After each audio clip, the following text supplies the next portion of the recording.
You are in the ring with Hector Colon, 7-time national boxing champion turned nonprofit president and CEO. Hector knocks out the big issues facing social services today with high-impact leaders from around the U.S. In the Ring is a creation of Lutheran Social Services of Wisconsin and Upper Michigan and is produced by No Studios. And now, here's Hector Colon. Hello, and welcome to In the Ring with Hector Colon, the show that gets real about the challenges facing the social services sector and the people we serve. It has been almost 1 year since our first episode, and we have invited some amazing guests that have shared with us about the challenges they're facing in the social services sector. But they haven't stopped there. They've shown us how they've addressed those challenges in extraordinary ways, also through innovation. And so we are so glad that we have learned from these individuals, not only at LSS, but across the nation from these thought leaders that are doing amazing things. I want to let you know that we're working on a great lineup for next year, 2023. So please subscribe to our YouTube channel. Follow us on LinkedIn and Twitter so you don't miss any of these important episodes in the future.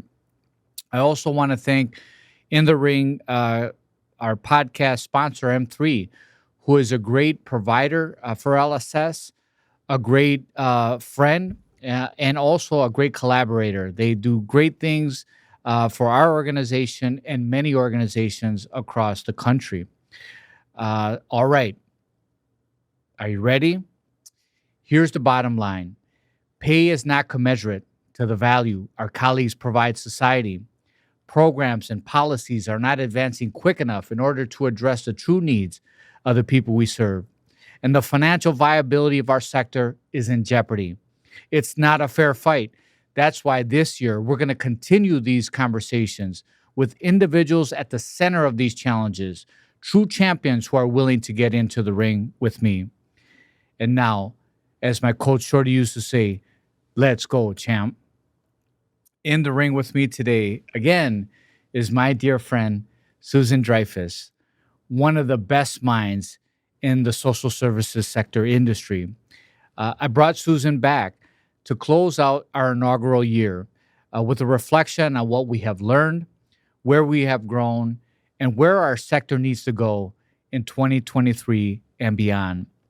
Susan has a very impressive career, and it spans across health and human services in Wisconsin, Washington State, and truly around the nation.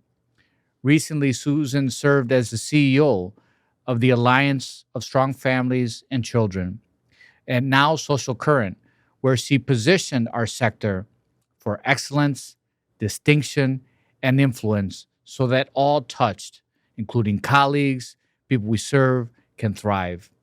She also led a historic merger with the Council of Accreditation before stepping down as the CEO in 2021. Currently, Susan is living what she calls her second act, spending more time with her husband of 44 years, her family, and 5 grandchildren. She is engaged in her church and is enjoying a consulting practice with leaders and organizations committed to achieving breakthrough results through the lens of equity.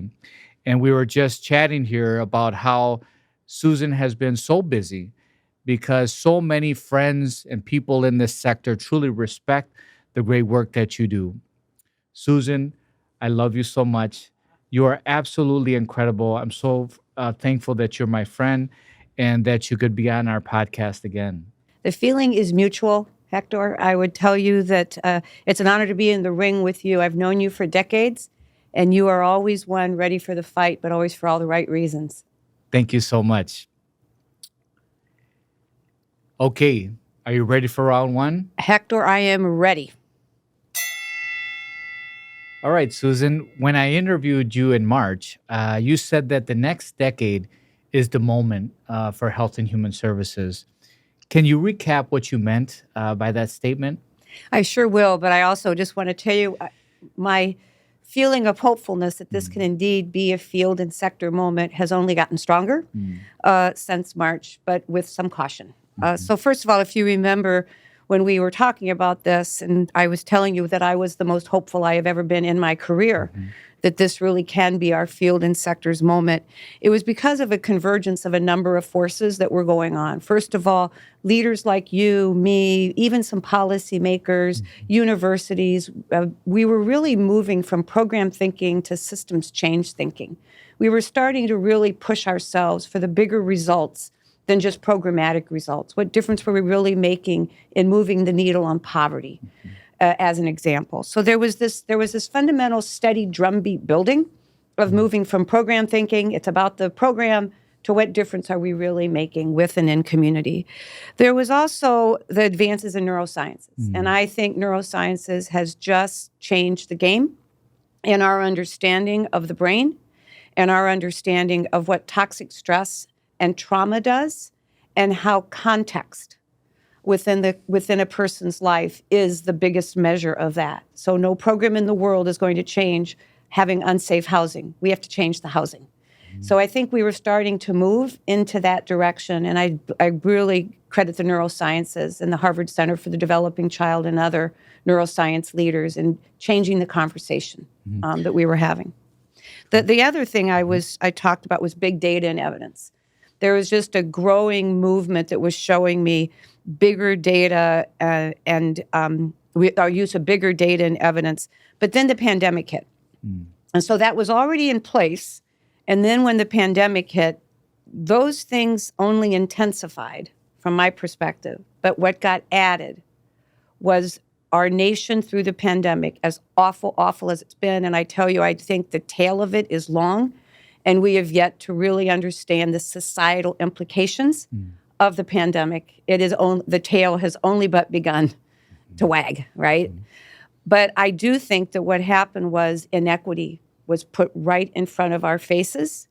Our interdependence on one another, regardless of economic circumstances, race, creed, color, religion.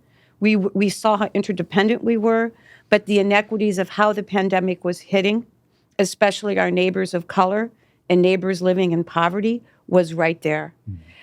I think what that did is it only now intensified my hopefulness that this can be our field and sectors moment. Wow, that's great. I really appreciate your inspiration, the thoughts that you have shared. This idea of interdependence is interesting because in lots of ways, this pandemic brought us together as a nation, but there are also ways it has divided us as a nation. We'll probably get into that later on into another question I have for you. Yeah, but what I might do is start saying that you need to run for political office. So be careful how far you go with that, because it's also about the leaders we're choosing. Yes, definitely. Thank you so much. So Charlotte, the president and CEO of Lutheran Services in America, was one of my guests. And she made a comment. She said, we need to disrupt the environment ourselves and don't wait to be disrupted. And it's a very important point that we can't just sit back and wait for the system to give us what they want to give us, but how do we be more proactive? So the question is, what 3 things do you believe our sector needs to do to disrupt right now to achieve its full potential? Yeah. Well, first of all, I'm going to put the more responsibility, shared responsibility on the sector itself. We have to disrupt ourselves. If you're not disrupting as an organization, you look at any Fortune 500 company, and I don't want to compare us to a company, you look at the major health systems that are doing so well, they're constantly disrupting their status quo. Our sector does not do that well. We're comfortable in our status quo, so the idea of disrupting it, we don't understand why we should. And I think our governance models, our boards of directors, and I'm not being critical of boards, I think it's amazing how this sector is governed by community, but I do believe we've been inattentive to our governance in terms of what a 21st century governance model needs to look like in a disrupted world. But I would tell you the other thing I'd say to the sector about disrupting itself, it's twofold. One is, we have got to learn to say no. I worry when size is what a CEO thinks is the preeminent goal. No, it's not. Impact is. There's a reason this country has a third sector, right? And we are motivated by different things. We are motivated by the difference we're making, not how big is our budget, how many employees do we have, and what's our margin. Now, we need those things to be a successful organization. We've got to be clear what that paramount purpose is. But I do think we've got to constantly be going through what Dr. Ron Heifetz, the father of adaptive change and leadership, says is constant daily cycles of what do we keep doing? What do we stop doing? And I tell you, we got to start saying no. When people are accepting contracts that are paying them less than it costs to deliver great services, it isn't just a question of the money. It's a question of, are we being complicit in allowing poor quality services to be provided, right? So there's two questions that got to be asked there. Not only does it pay for our costs, but are we being complicit in continuing to take this contract? What do we need to change up? Because science is changing, evidence is changing, we're learning more, we got to change it up. Or what do we need brand new that we have not done before? And stop thinking that the only way we're going to do that is by building our own internal capacity versus the kind of generative partnerships and mergers and acquisitions that build that capacity more quickly. Thank you, Susan. This idea of saying no, I think, is really important. So for us at LSS over the last 6 years, we've divested of over $13 million worth of programs. And when I started in the organization, we were about 56 million. Today, we're about 62. So what it has done for us, it has positioned us to be more strategic. Where can we operate with excellence? Where can we make a difference in the lives of the people we serve? And where is there margin to expand our impact in our ministry? And so for us, we were able to say no, and it has allowed us to be probably the strongest we've been in 15 years. But it's not an easy journey, and it takes leadership. It takes the board of directors. It takes policymakers and influential people in the community, donors, to really be on the same page in order to achieve those goals. So thank you for that insight. That completes round one. Woohoo! In round two, we're going to explore these three disruptive opportunities for our sector. But first, a word from our sponsor. Supporting your employees is more than a paycheck and 401k. It's just a fact. People today are at a higher risk of experiencing mental illness, housing insecurity, and substance abuse. Do you know the health of your employees, your communities? How can you step up your benefits to better address their well-being? M3 Insurance helps businesses see beyond basic benefits and support employees where they live. It's a meet them where they are approach that LSS delivers to their clients every day.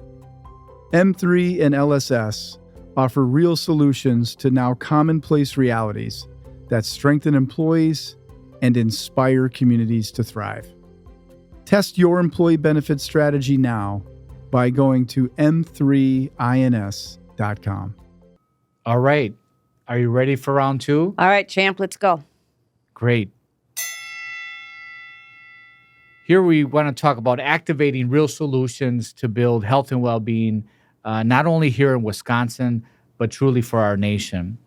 I had Kathy Markland, who is the executive director of WAFCA, and one of the things she said on our show is it's not about who needs or who doesn't need. We all have a need, and ultimately we tap into human services at some point. This was a tough few years. We were in a major worldwide pandemic. The civil unrest we experienced, the political polarization. So to the earlier point where it made us interconnected, there's lots of ways it really has divided us. And we have seen very successful people, lose their jobs. Very successful people needing affordable housing, individuals that maybe had Medicaid but weren't able to access a therapist to address their crisis needs right now. Their depression surfaced now. Their anxiety and mental health symptoms surface now.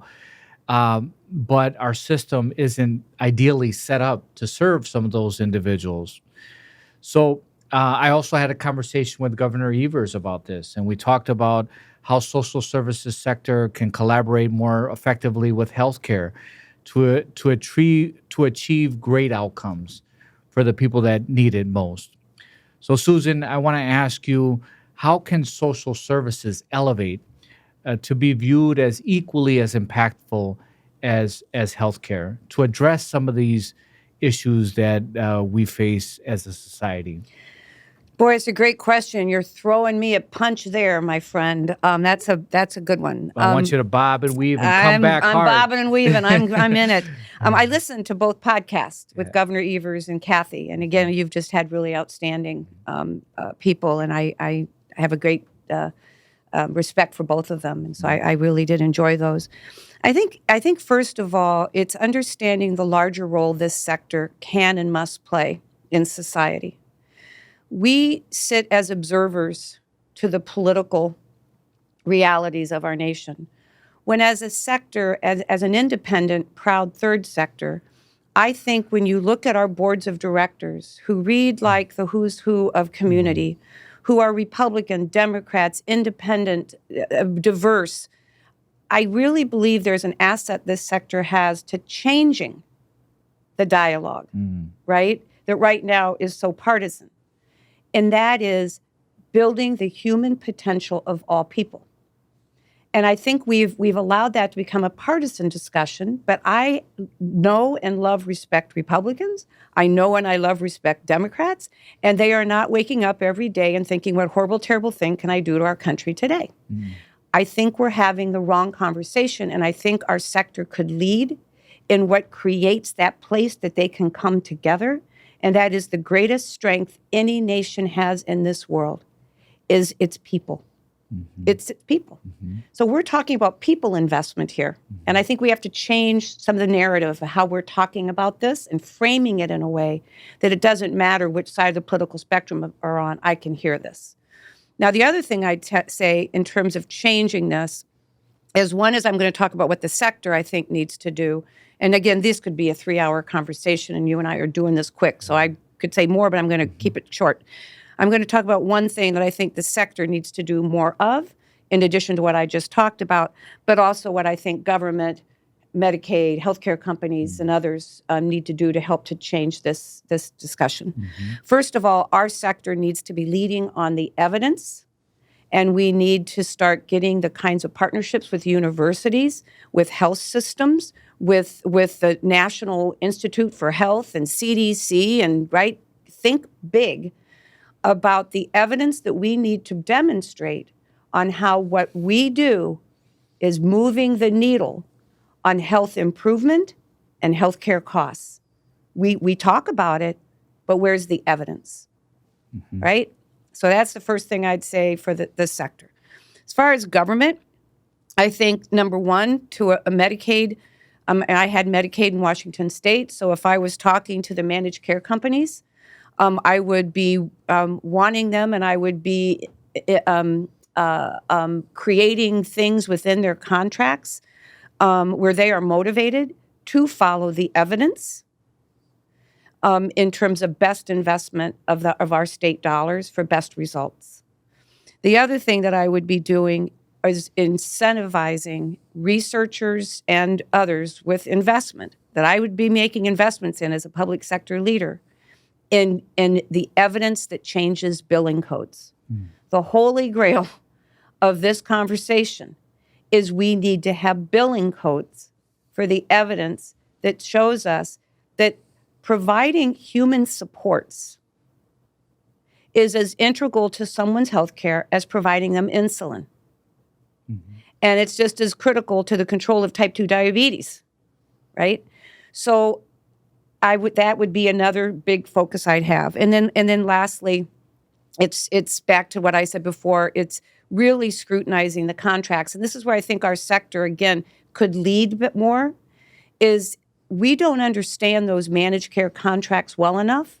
We don't understand the pain points they're solving for, the requirements that they're under, and where we're helping them to solve for their problems, but where we also see something simply does not make sense, that we're lifting up, again, what I said earlier, that larger influencing voice, that larger nonpartisan influencing voice in our thought leadership. I look at an LSS, you guys particularly, I look at you and I think you are so much more than just a great provider of programs and services, right? You are an incredible thought leader on these issues, and I don't think we're 10xing enough the leverage of that. Yeah, thank you so much, and appreciate the nice comments about LSS and other organizations across the state just doing really good work to address some really challenging issues that impact people really around the social determinants of health. So housing and food insecurity and transportation and medical, and those are the things that we do very well, and are things that we can contribute to healthcare and to managed care to improve the outcomes of those individuals that are falling through the cracks. But I'd also say, though, the other thing it does is I don't think we do enough of connecting the dots that give policymakers the understanding we're not just doing this to improve people's health as we define it, but going back to what we know about the neurosciences and the power of context.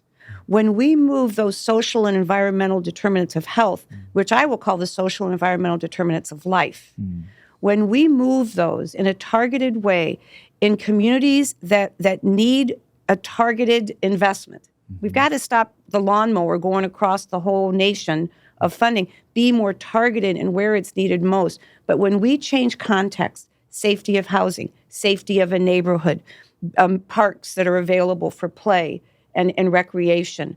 We could go on through that whole list. We're changing a context that will do more than just give us better healthcare results. It's going to give us better results in education. It's going to move the needle on poverty numbers. It's going to move the needle on crime data. There's twofers here. And I think we get stuck in our silos that we're just talking about it through the lens of health. Yep. We got to talk about it more broadly. It gets underneath root causation of a number of perplexing issues that face communities and our entire country. That's great, Susan. You talked a lot about how the sector needs to lead and to show evidence and to show the data and to articulate how we're making this difference and analytics. So our sector needs to elevate in that space with technology, with analytics, and with data to prove and show that difference that we're making. But it's not easy.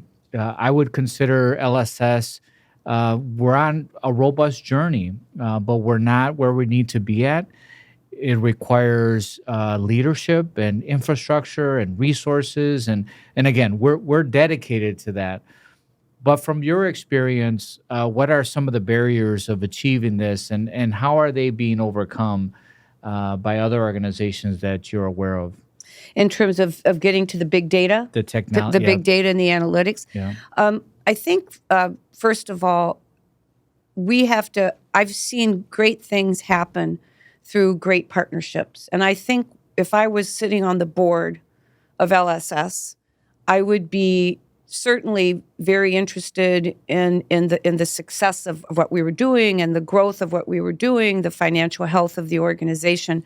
But I think I would also want to know how the CEO was leveraging deep partnerships, right? That created that 1 + 1 = 3.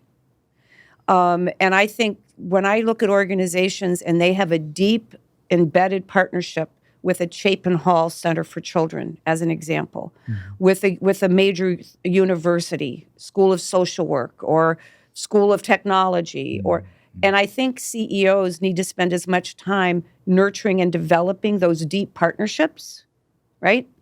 The other thing is really looking at merger and acquisition, and looking at what you're bringing into your organization through an M&A. First of all, the M&A doesn't have to just be with M&A of someone like us. It might be merger and acquisition of a small upstarting technology company, right? That's going to help 10x that area for us.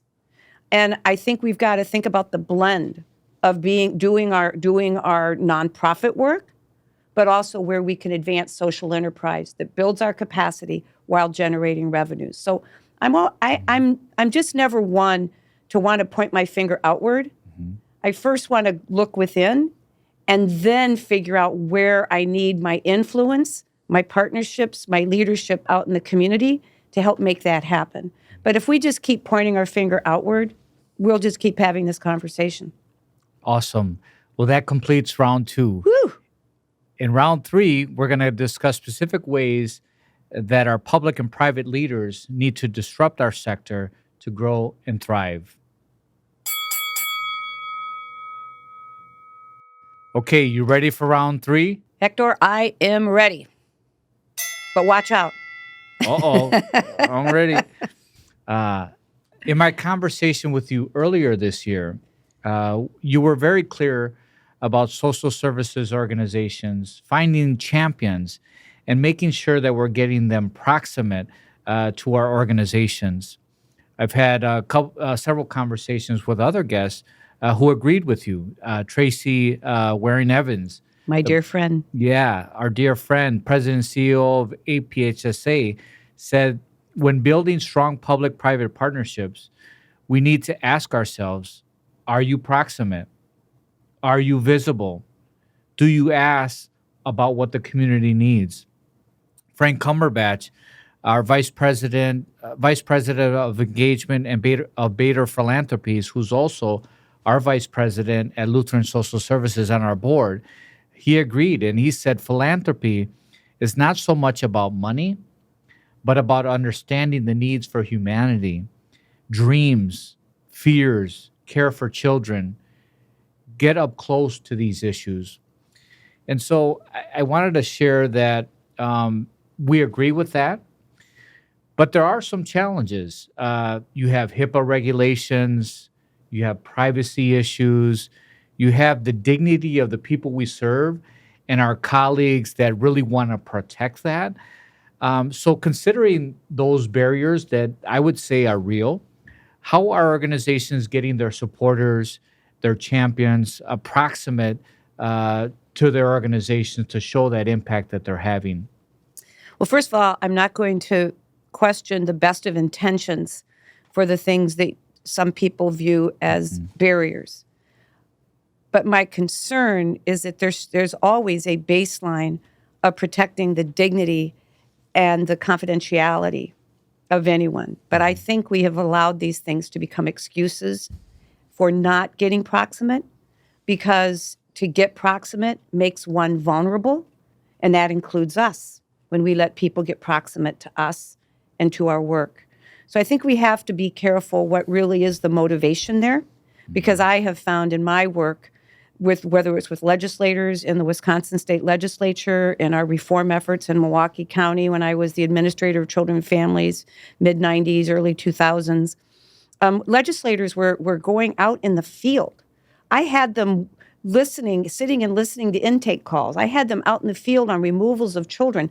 They signed HIPAA required, confidentiality letters, but they had to get proximate. But I want to be clear about why we are doing this, and that proximate isn't just being in the work. It's also, proximate means whatever you're doing that helps create the head and heart connection to the very essence of what we're talking about. And that head part is important, right?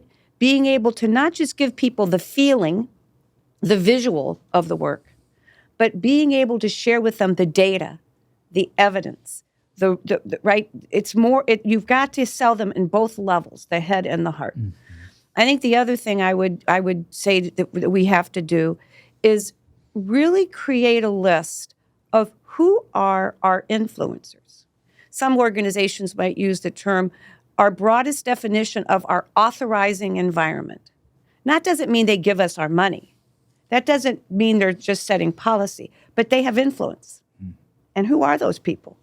And then figuring out ways, not just anecdotally every 5 years because you happen to think about it, but on a regular cadence. Just as you invest in your great donors and staying regularly communicative with them, what are you doing to stay in regular communication through your thought leadership, your education work, right? Giving people new data, new knowledge, new information. And what are you doing to allow them to be proximate? The best legislators that I have, whether I was Washington State or Wisconsin, were those legislators that I knew could be my champions for whatever was the issue. But I had to invest in making sure they had that true head and heart connection to what we were talking about. You know, I really like that because the challenges sometimes seem insurmountable, and it's going to really require all of those champions. And those champions are donors, they're board members, they're policymakers, they're just supporters on the side that have a strong voice that can... And they vote. And they vote. They do all sorts of things. And they want to make a difference. Yep. And they're respected. And so we have to rely more on that. So I really like that, to really just broaden our perspective, to bring in many others in the tent that haven't necessarily been there to So we have to advocate. change the conversation. So right now the conversation tends to be, and I felt this way when I was secretary out in Washington State, oftentimes it felt like the conversation with the social sector was give us the money, right? And so every conversation began and ended about a rate, a payment structure, why we weren't paying enough. And I don't think that's the right strategy. Now, I do now look at boards and I look at CEOs like you, and I say, I see us figuring out ways to make the necessary investments in our organization in terms of our evidence, our technology, our people. Greatest thing we've got going are the people in our organization. Talking about all this stuff's important. I don't see us making an investment, a conscientious annual investment that grows over time in our influence. Not just our advocacy because you belong to WAFCA, which is a great organization. Kathy's outstanding. But because you're investing in your influence. That's why I love what you're doing here with this podcast. This is a great example of that. Thank you. Thank you. And we had some other great guests, CEOs, Mike Vickerson, managing partner at M3, Chris Kenyon, managing partner, Mike Vickerson is the CEO at M3. Chris Kenyon is the managing partner at M3. David Dewey, who's a dear friend of ours, was on the show. And Jose Olivieri, who's a partner at Michael Best and also is the board chair of LSS. And they shared some very interesting insights and agreeing with all the things we're saying here today. They've said that it's never been harder time to be a leader than right now. Paying our people more and providing traditional benefits aren't going to solve our recruitment and retention challenges. It takes a strong board and a CEO to carefully navigate advocacy and succession planning. So those were some of the things they said. What are the top 3 areas that you think leaders should be focusing on in this next year, 2023? Well, the first is adaptive strategy. I think the old notion of strategy is probably something that's keeping me the most busy in my consulting practice. Is I think the old way of thinking about strategic planning is dead. And I think we have to be more agile organizations. I think we have to be very clear on what it is we're ultimately striving to achieve. What difference are we trying to make in this world? And a clear theory of change and moving through, again, good old what we know, rapid sprints, adaptive learning, constant changing, and looking toward the future. So I would say, first of all, change that up, which is also a cultural shift in an organization. Because when you do this, you will create natural dissonance. You will create natural ambiguity in the environment. And our sector's not wired for that. Can you share a little bit about the adaptive? I'm familiar with some of the work, but some of us in the audience may not be. But moving away from the technical aspects of change to the share a little bit more Yeah. about So that. there's two types of change, right? There's technical and adaptive challenges. And adaptive challenges are ones that where the answers are not so clear and they are more subjective than objective. And we're used on the technical side, right? That's the tools in our toolbox typically. What I'm really working with organizations now to do, and their boards, is to be hyper clear on what it is ultimately is our purpose. I don't want to hear your beautiful vision statement and you got a great mission statement and you got great values, look great on your coffee cups. That's not what I'm talking about. What are you fundamentally trying to achieve? What difference are you trying to make, right? Let's start and be very clear there because I think that gets lost and we get defined by our contracts and our services and we lose that. So once you're very intentional with that, now you're stepping back from that and you're going, okay, how are we going to get there? And this was when, from my perspective, it brings up the three tenets of this sector. What is it that's going to give us excellence as an organization to achieve this theory of change we've now created through this adaptive change lens? What is it that's going to give us distinction as an organization? And distinction isn't just in the way in which you provide your programs and services and what you do. Distinction is also you as an organization. What is your distinction in the marketplace? What's the pixie dust of LSS? And I know if I spent a week in your organization, there is a pixie dust that you have as an organization that is unique to you. We got to bottle that, package it, and 10x it. The last one is your influence. And again, as I said in our earlier conversation, we don't do enough investing and intentionality about that. And then, so that's really how I look at adapt. We're at an adaptive moment as a nation, and all the things that the other CEOs were saying are dead on right, but it all comes back to we face an adaptive challenge, and all of the technical solutions in the world that are in our rearview mirror are not going to solve for those issues. It takes adaptive work. Thank you so much for your comments on around that adaptive work and how you really summed it up. Excellence, distinction, and influence.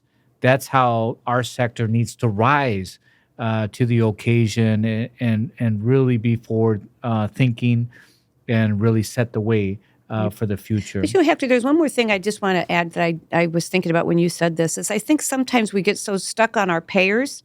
And don't get me wrong, I'm not Pollyannish. I've been there. I know how very important that is, and that relationship is, and the adequacy of the payments we receive, et cetera.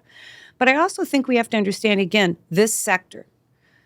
I think 30% of the revenues of a social sector organization should be coming from unrestricted resources. When we raise money, it's not just because we need the money. We're inviting community to be with us on this journey. There is a larger benefit to society in fundraising beyond the monies that go into the LSS bank account, right? But the unrestricted resources of an organization needs to be of paramount importance to a board because that is our precious capital to say no. That's our precious capital to be courageous in our advocacy. And that's our precious capital to invest in our capacities as organizations for the future. So I just want to put a pin in, there's a third sector in this country. Let's not blur it with the other two. One of those is the importance of why we raise money. And it can't just be to backfill underfunded contracts. It has to be to make the necessary and critical investments in us and in our thought leadership and advocacy. This is so important. Thank you for sharing that. I think that that philanthropy is so important for a variety of reasons, all of which you just shared. But also part of it is making sure that we can pay our staff. You bet. Commensurate to the value they provide society.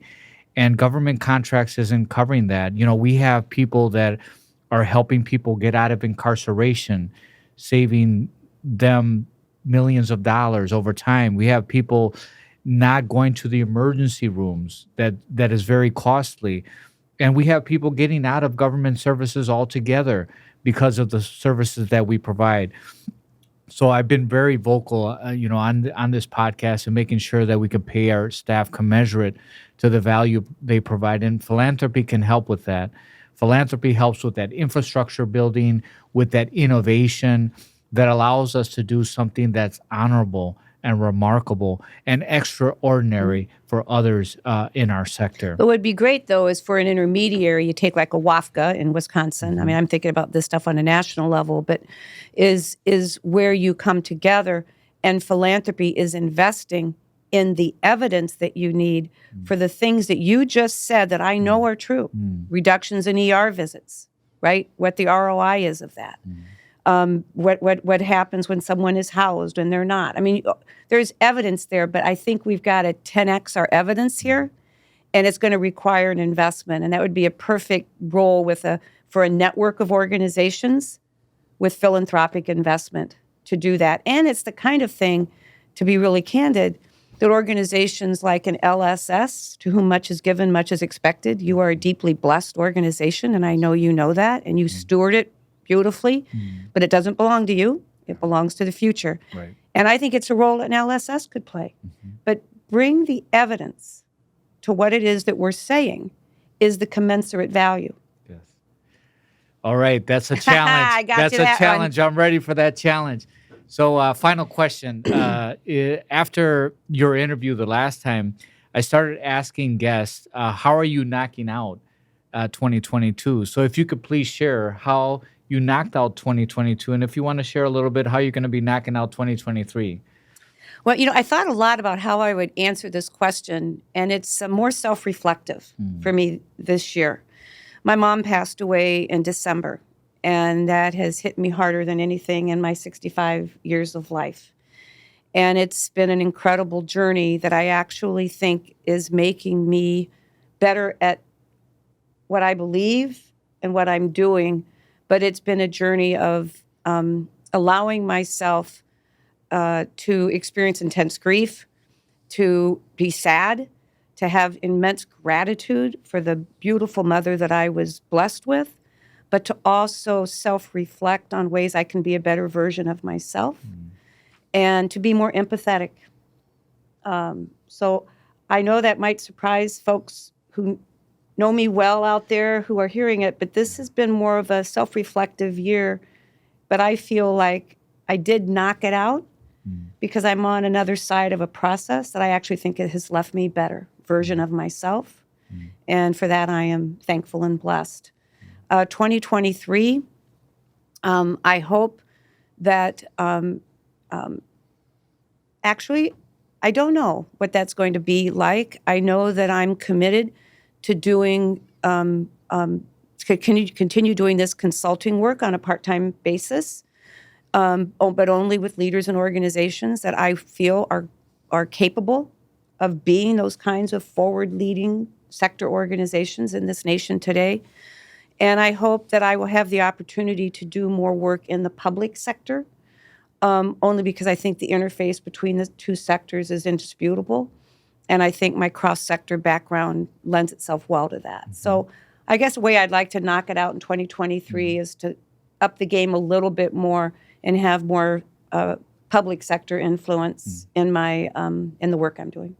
That's great. So, I want to say that your mom is an awesome mom.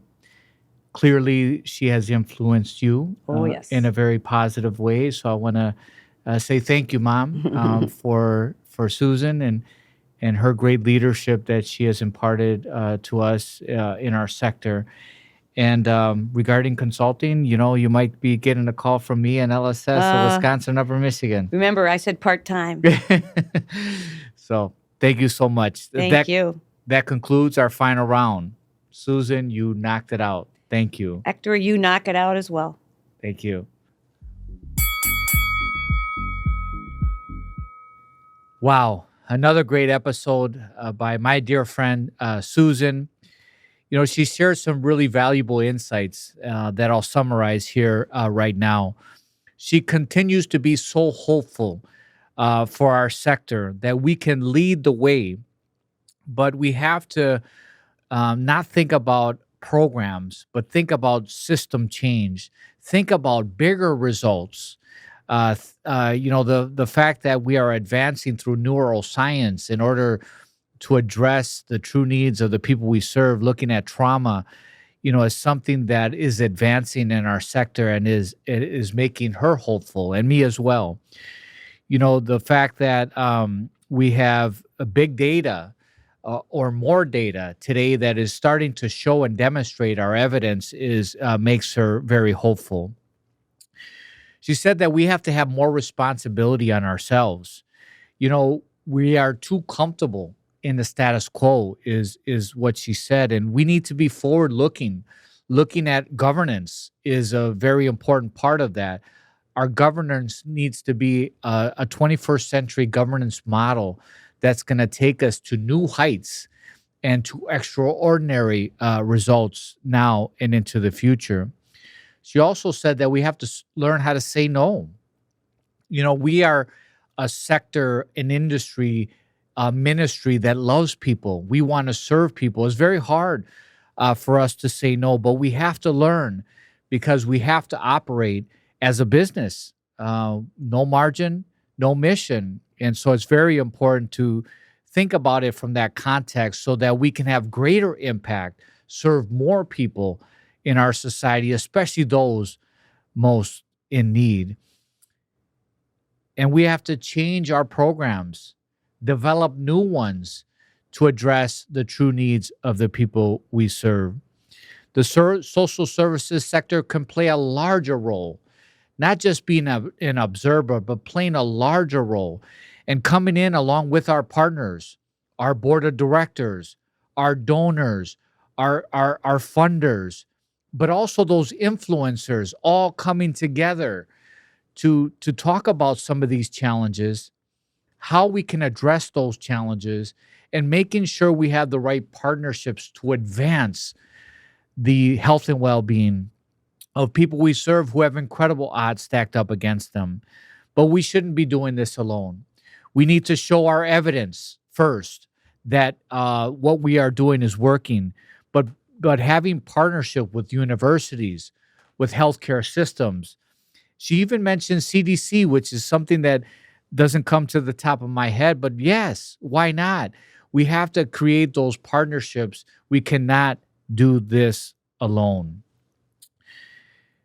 We talked a lot about connecting donors and partners and funders proximate to the work that we do. And she talked about how we have to touch them, their heads and their hearts, provide data and evidence regarding the difference we're making that connects to the head, but also show that passion and that testimony and that transformation that is occurring in the lives of the people we serve. Both of those, that head and heart, are very important. And she also talked a lot about having an adaptive strategy, a cultural shift that's not going to only focus on the technical aspect of change, but those behavioral components that are necessary in order to shift us to new heights and direction. And she also talked about how our sector should have 30% of our revenue come from unrestricted sources. That's a great goal. I know many in our sector are really reliant on government contracts, 80, 85, 90% relying on government contracts. So it is really good advice that we have that unrestricted money so that we can pay our staff, commensurate to the value they provide society. Government don't truly cover the true costs for our colleagues. Innovation with technology or innovating new programs that aren't being funded today, but are necessary and important and are valid to make a difference in the lives of the people we serve. So all of that, we need unrestricted dollars. If there's any donor out there right now that wants to support LSS so that we can do some of these things, please give us a call. And I want to summarize and end with 3 powerful words that Susan shared with us here today about our purpose. We need to operate with excellence, distinction, and influence. Thank you, Susan. A special thank you to our audience for tuning in this year, and also to M3 Insurance for your sponsorship, your partnership, and your friendship. You can find out more about In the Ring with Hector Colon podcast, our guests, episodes on our website at lsswis.org/inthering. Please let us know what you think about the show and what you want to know and learn in future episodes. Please like, follow, and share at LSSWIS on Facebook, LinkedIn, and Twitter. And please subscribe to our YouTube channel so you don't miss any of these important conversations in the future. All right. Thank you, Susan. And until next year, con mucho cariño, with much affection. Bye.